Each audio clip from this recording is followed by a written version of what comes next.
कितनी भी मीठी मीठी बातें कर लो, अपने आप को कितनी भी भोली संस्कारी दिखा दो, लेकिन मेरी नजरों में तुम्हारी इमेज कभी नहीं बदल सकती।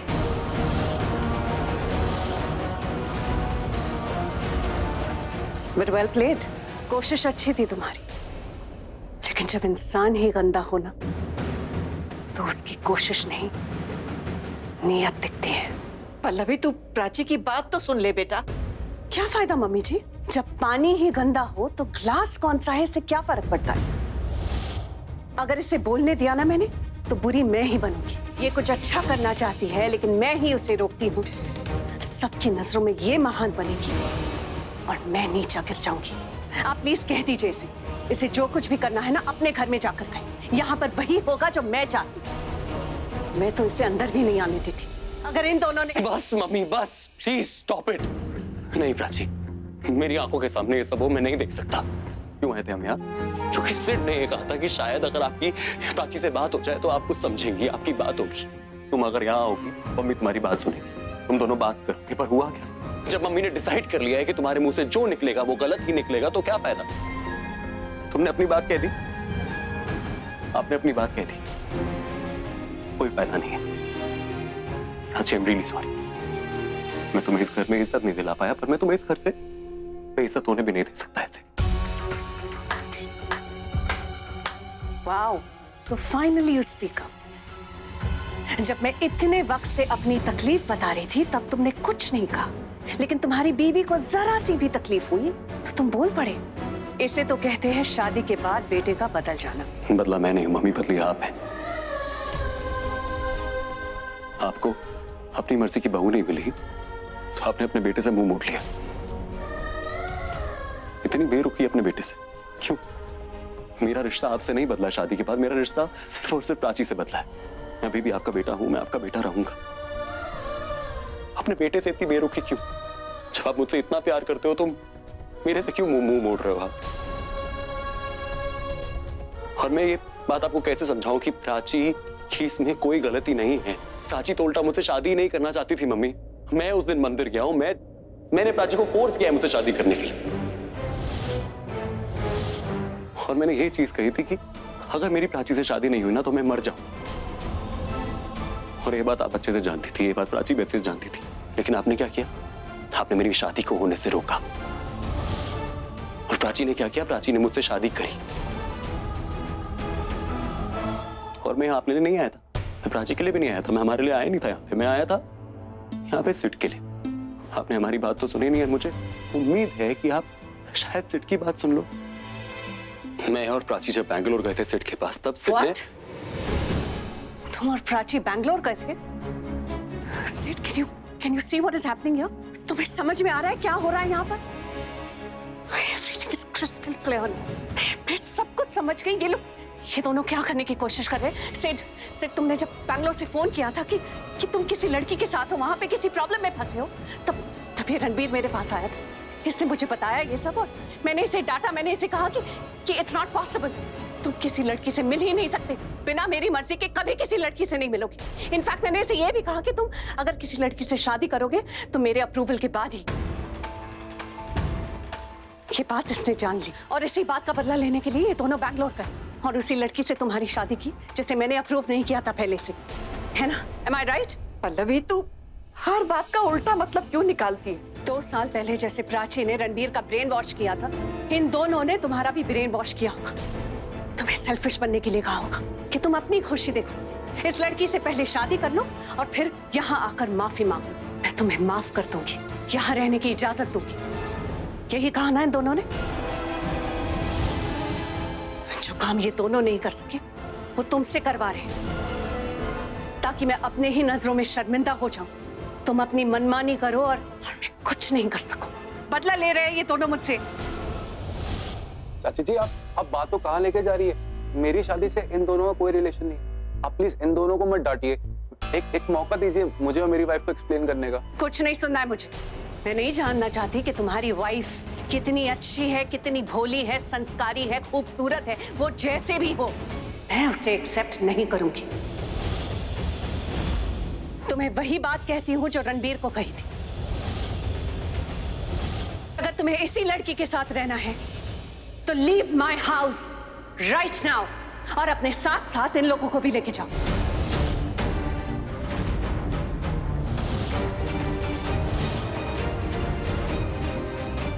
पल्लवी, मम्मी जी इनसे कह दीजिए जाते वक्त दरवाजा बंद करके जाए।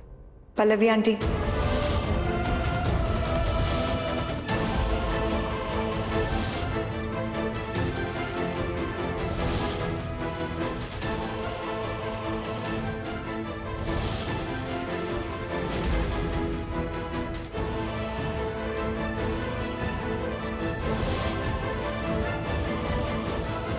रिया,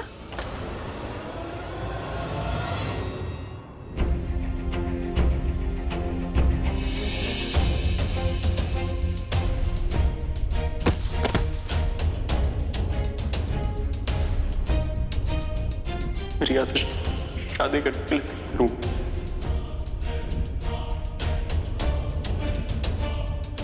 रिया तो रो क्यों रही है? रणवीर प्राची से शादी करने के लिए चला गया। सिड ने तुमसे शादी की है? जी आंटी, सब लोग आपको यही एक्सप्लेन करने की कोशिश कर रहे थे। मुझे लगा कि मुझसे बेटर ये लोग आपको एक्सप्लेन कर पाए, इसलिए मैं चुप रही। ऑनेस्टली आंटी, मुझे नहीं लगता कि हम में से किसी की भी कोई भी गलती है। इट्स जस्ट दैट हम में से कोई भी अपने पास को भुला नहीं पाए, मैं भी नहीं। यहाँ तो बात काफी आगे तक बढ़ गई। बहुत सारी ऐसी बातें हुई जो काफी हर्टफुल थी। मैं भी हर्ट हुई, शायद इसलिए मैं कुछ बोल नहीं पाई। पर आंटी, कोई कुछ भी बोले, आप सच्चाई को बदल नहीं सकती। पर सच यही है आंटी कि सिद्धार्थ ने मुझसे शादी की है। किसी के बोलने या नहीं बोलने से सच नहीं बदलेगा, और सच यही है कि मैं उस लड़की को कभी एक्सेप्ट नहीं करूंगी जो मेरी चॉइस नहीं है। चाची जी, मुझे पता आप मुझसे अपसेट है क्योंकि मैंने प्राची की बहन से शादी की है और आप प्राची से पहले से अपसेट है। इतना ही पता है ना तुम्हें? रणबीर की शादी वाले दिन क्या हुआ था ये तो नहीं पता ना तुम्हें? आंटी प्लीज, पास्ट को पास्ट ही रहने दीजिए। मैंने बड़े मुश्किल से अपने पास्ट के बोझ को अपने कंधे से उतारा। मैं फिर से वही बोझ अपने कंधे पर उठाना नहीं चाहती। I want to have a fresh start, and especially with our married life. And honestly, aunty, आप अपने जगह पे बिल्कुल सही है, but trust me, सिद्धार्थ और मेरी शादी प्लान नहीं थी।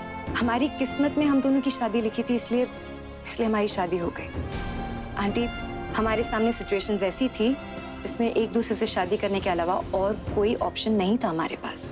दुनिया की कोई भी शादी ऐसे ही नहीं हो जाती, कोई ना कोई वजह जरूर होती है। अगर ऐसा है तो ये शादी की वजह हमारा नसीब,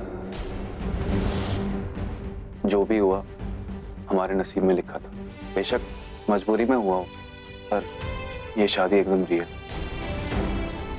मैंने रिया के साथ 7 फेरे लिए, 7 कस्में खाई कि मांग में सिंदूर भरा, गले में मंगलसूत्र पहना। वो सब किया जो एक रियल शादी में होता है। मैंने रिया से कहा था कि मेरी कोई गर्लफ्रेंड नहीं, कभी सोचा ही नहीं। शायद थोड़ा सा ओल्ड स्कूल था, क्योंकि मैं हमेशा सोचता था कि मैं गर्लफ्रेंड उसी को बनाऊंगा जिससे मैं एक दिन शादी करूंगा। ये शादी एक पवित्र रिश्ता है जो भगवान की मर्जी के बिना नहीं बन सकता था। इसलिए मैंने भगवान को साक्षी मानकर ये शादी की है। मैंने भी आंटी, मैं आपको बहुत अच्छी तरह से जानती हूँ। आप ना बाहर से स्ट्रिक्ट दिखती है, लेकिन अंदर से एकदम सॉफ्ट है आप, बिल्कुल मोम की तरह। और आंटी आप बताइए ना, इस दुनिया में ऐसा कौन सा इंसान है जो खुश नहीं रहना चाहता? I am very sure aunty कि आप भी अपनी खुशी अपने बच्चों में ढूंढ ही लेंगी। और आप तो एक माँ है, और एक माँ का डिसीजन सबसे बड़ा होता है। इसलिए आंटी, आप चाहे जो भी डिसीजन लें, हमें मंजूर है। आप चाहे सिद्धार्थ और मेरी शादी को एक्सेप्ट करें या रिजेक्ट, हम आपके डिसीजन को दिल से मानेंगे।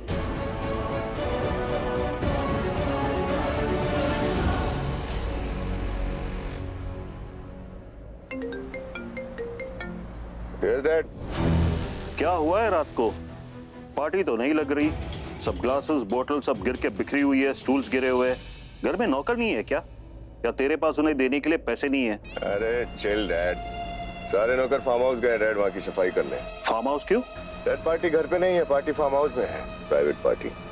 क्या है कि मैं प्रज्ञा को वहाँ लेकर जा रहा हूँ। तेरे दिमाग में क्या चल रहा है, जरा साफ साफ बता। साफ साफ सुनिए, इतना समझ लीजिए कि आपके बेटे का दिल आ गया है प्रज्ञा के ऊपर।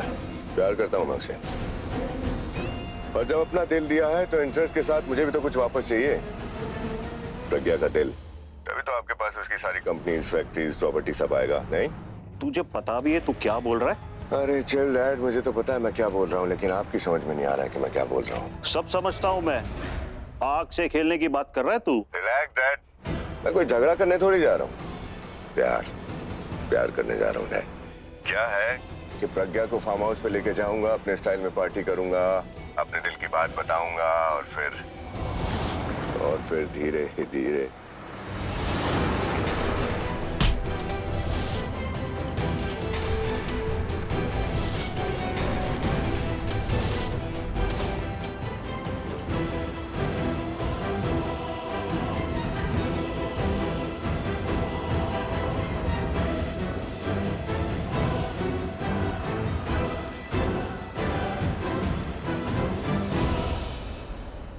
गौतम, गौतम, डैड बाद में बात करता हूँ।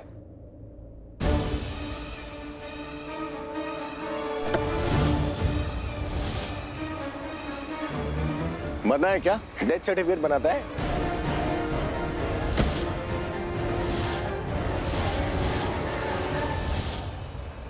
अच्छे जानता हूँ तुम्हारे जैसे लोगों, जानबूझ के अमीरों की गाड़ी के सामने आओ, अपना एक्सीडेंट करवाओ और अमीरों से पैसा लूट के अमीर बन जाओ। और मैं भी जानता हूँ तुम जैसे लोगों को, ये गाड़ी में रखा है आदमी के ऊपर रखा है मुंह पर रखी है शक्ल, इन सब में प्रॉब्लम ही प्रॉब्लम है। शट अप नहीं, स्विच ऑफ। तो फोन पर बात करते ना मोबाइल को बंद किया करो, समझे? देख लिया मैंने ब्रेक मारते वक्त फोन पर बात कर रहे थे ना। खुद जा रहे हो मरने, मुझे बोल रहे हो मरना है क्या? ये गाड़ी के सामने बड़ा सा बोर्ड लगा दो एक, तुम कि मरने जा रहा हूँ, मरना है तो गाड़ी के सामने आ जाओ। है क्या कि ना अपनी नई गर्लफ्रेंड से मिलने जा रहा हूँ, ना तुम्हें बता देता मैं। शक्ल देखकर लगता नहीं कोई गर्लफ्रेंड भी होगी। है आशीर्वाद देता हूँ, आज के आज ब्रेकअप हो जाएगा तेरा। जाओ जल्दी से, वरना बिना मिले ही ब्रेकअप ना हो जाए।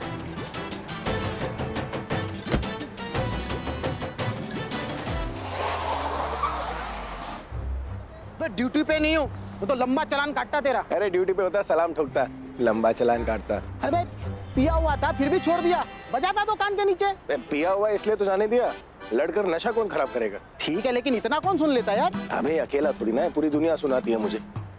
अभी सबको मैं ही गलत लगता हूँ तो मैं क्या करूँ? ये कान की बात दिल तक ना पहुंचे ना, इसलिए पीता हूँ मैं। नशे में रहता हूँ इसलिए होश में रहता हूँ मैं। अब अगर सबको मैं सीधा करने चला गया तो जो ये गोल दुनिया है वही पूरी सीधी हो जाएगी। तू भी ना सुधरेगा नहीं। वैसे जा कहाँ रहा है तू? तेरे भाई को सीधा करने। है? अरे बात करने जा रहा हूँ, कहाँ सीधा, वो सीधा होने वाला है। वहाँ क्या क्या हुआ, शुरुआत से मुझे सब कुछ बताओ। बैंगलोर में ऑफिस के बाद मैं रिलैक्स करने डिस्को गया। पार्टी में मुझे रिया मिली पहली बार। इससे पहले हम एक दूसरे को जानते, वहाँ पुलिस की रेड पड़ गई। और फिर उस पार्टी में मैंने सिद्धार्थ के पॉकेट में एक लड़की को ड्रग्स रखते हुए देख लिया, और फिर वहाँ के कांस्टेबल्स ने वो ड्रग सीज कर ली। पुलिस मुझे ड्रग केस में अरेस्ट करने वाली थी, वो तो रिया ने आके मुझे बचा लिया। उसने कहा कि मैं उसका हस्बैंड हूँ और वो लड़की ने मेरे पॉकेट में ड्रग का सैशे डाला। शी स्टूड बाय मी। तो सिड तुमने हमें फोन क्यों नहीं किया? मेरा फोन चोरी हो गया था और सब कुछ इतनी जल्दी हुआ कि कुछ समझ नहीं आया। आंटी, पुलिस से तो हम बच गए, लेकिन खतरा अभी तक टला नहीं था। हम जब क्लब से बाहर निकले मैंने नोटिस किया कि पुलिस हमें फॉलो कर रही है। मैंने आके सिद्धार्थ को बताया कि शायद पुलिस को हम पे डाउट हो गया है कि शायद हम दोनों हस्बैंड वाइफ नहीं हैं। इसलिए हम वहाँ से हस्बैंड वाइफ बन के मेरे होटल की तरफ चले गए। रात भर मुझे सिद्धार्थ के होटल रूम में ही गुजारना पड़ा। मैंने सोचा सुबह होके सारी प्रॉब्लम खत्म हो जाएगी, लेकिन सुबह जैसे हुई मुसीबत और बढ़ गई। मेरी बैक पॉकेट में ड्रग का एक और सेशन मिल गया जो हमने डर के मारे फ्लश कर दी। और फिर मेरी फ्रेंड का फोन आया।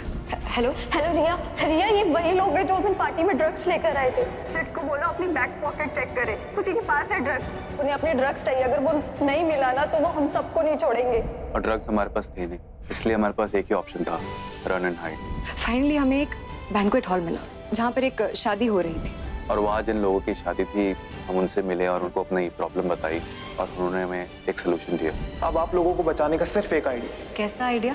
आपको दूल्हा दुल्हन बनकर छुपना होगा।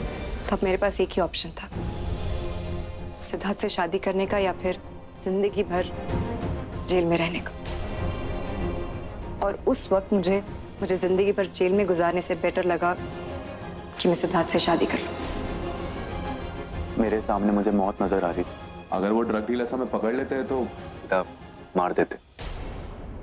उस मौके पे हमें डिसाइड करना था कि हमें शादी करनी है और हमने शादी की।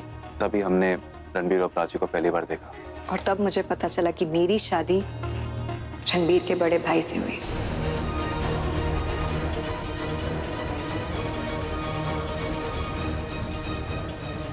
मैंने कहा था ना आंटी कि हमारी शादी प्लान नहीं थी, बस किस्मत में लिखी थी।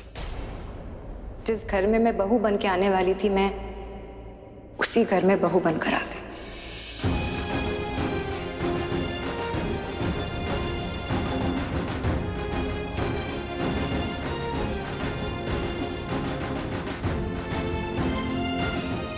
शायद ये शादी मेरे भाग्य में लिखी थी।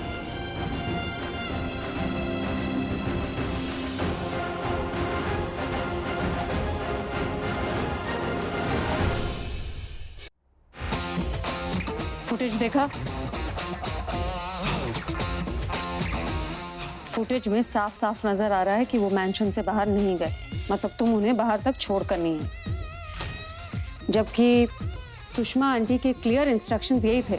अब तुमने उनके इंस्ट्रक्शंस सीरियसली नहीं लिए या जरूरी नहीं समझा? नहीं मैम, वो तुमसे दोबारा पूछा गया था। मैम मैं उन्हें बाहर तक लेके ही जा रही थी, बट ही सेड ये मेरा घर हुआ करता था, तो मुझे लगा वो खुद चले जाएंगे। और मैम वो मेरे सामने एग्जिट तक गए थे। एग्जिट के बाहर तो नहीं गए ना? मैम जब वो बाहर जा रहे थे तो मैं भी अंदर आने लगी थी। वापस पलट के देखा तो वो वहाँ नहीं थे, तो आई थॉट वो। You thought?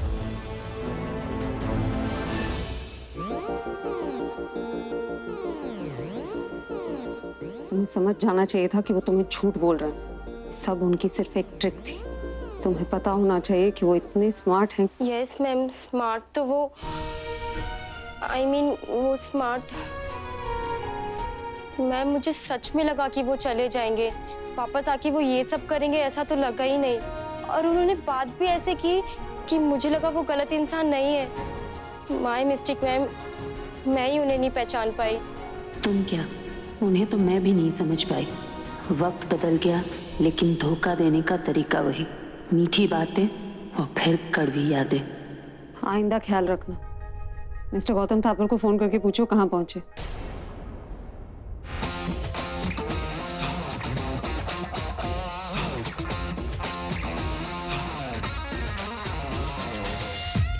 Hi Pragya ji, I am really sorry, मैं लेट हो गया। वो एक स्टूपिड आदमी मेरी गाड़ी के सामने आ गया, बस उसे। आप पहले से ही लेट हैं। Please have a seat. So I got to know कि आपकी जो ऑक्शन है वो फेल होगी। आई मीन उसके पेपर्स को लेके कुछ कंफ्यूजन हो गया था और आई गेस उसके पुराने ओनर्स वहां गए, उन्होंने बिडिंग रुकवा दी और इसलिए आपने मुझे बुलाया। मुझे दरअसल आपसे कुछ और पूछना था। कहिए। आपको मेहरा मैंशन के पेपर्स कहाँ से मिले जब उसमें ओनर्स के सिग्नेचर ही नहीं थे? जी आई डोंट नो उन्होंने आपको कौन से पेपर्स दिखाए, लेकिन प्रॉब्लम उनके पेपर्स में है, मेरे पेपर्स में नहीं। और मुझे तो ये पेपर्स बैंक से मिले थे। बट यू डोंट वरी, मैं चेक कर लूंगा, I will sort this out. अगर अश्योरेंस चाहिए होती मैं फोन कर लेती आपको। मुझे सोल्यूशन चाहिए, खोखले दावे नहीं।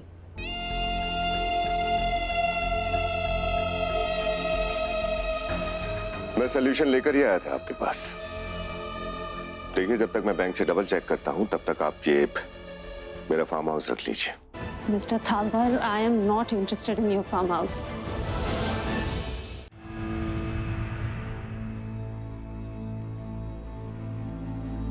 आई अंडरस्टैंड। उस मेंशन के लिए आपका ऑब्सेशन साफ दिखाई देता है, लेकिन उसका रीजन क्या है कभी समझ नहीं आया। अगर मैं पूछ सकता हूँ तो प्लीज बताइए कि ऐसा क्या अटैचमेंट है उस मेंशन के साथ आपका? पहले आप उसे किसी भी कीमत पर खरीदने के लिए तैयार थी और अब अचानक आपने उसे रिजेक्ट कर दिया और बेचना चाहती हैं। प्रज्ञा जी, कहीं उस मेंशन से आपको कोई पुराना कनेक्शन है? इस घर की कोई वैल्यू नहीं थी, इसलिए इस घर से निकलना मेरे लिए ज्यादा मुश्किल नहीं था। लेकिन आज जब मैं तुम्हें इस घर में देख रहा हूं ना, तो मेरे लिए बहुत मुश्किल हो रही है।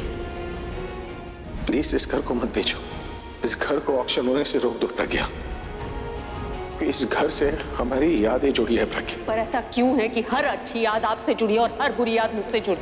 और तुम इन्हें अपने पास नहीं रखना चाहती? कोई चीज नहीं रखना चाहती जो आपसे जुड़ी है, ना ये घर ना इससे जुड़ी यादें। कोई कनेक्शन नहीं है मेरा। इनफैक्ट अगर आपको वो मेंशन वापस चाहिए तो आप वापस रख सकते हैं। On a second thought, tell me about your farmhouse. I'm interested. Great, तो एक काम कीजिए, आप शाम को मेरे साथ चलिए, मैं आपको फार्म हाउस दिखाता हूँ और आपको पसंद आए तो कीप इट। शाम को नहीं, अभी। रात को प्रॉपर्टी देके कोई फायदा नहीं है, कुछ समझ में नहीं आएगा। वो क्या है प्रज्ञा जी, सारा दिन मेरी जो मीटिंग्स है वो लाइन अप है, तो एक तो मैं शाम को ही फ्री हो पाऊंगा और दूसरा आप शाम को वहां मेरे साथ चलेंगे, आप देखेंगी कि शाम को प्रॉपर्टी का अलग ही नजारा है। Will love it, trust me. और फिर मुझे भी तो एक मौका मिलना चाहिए अपनी गलती सुधारने का और अपनी प्रॉपर्टी को अच्छे से प्रेजेंट करने का।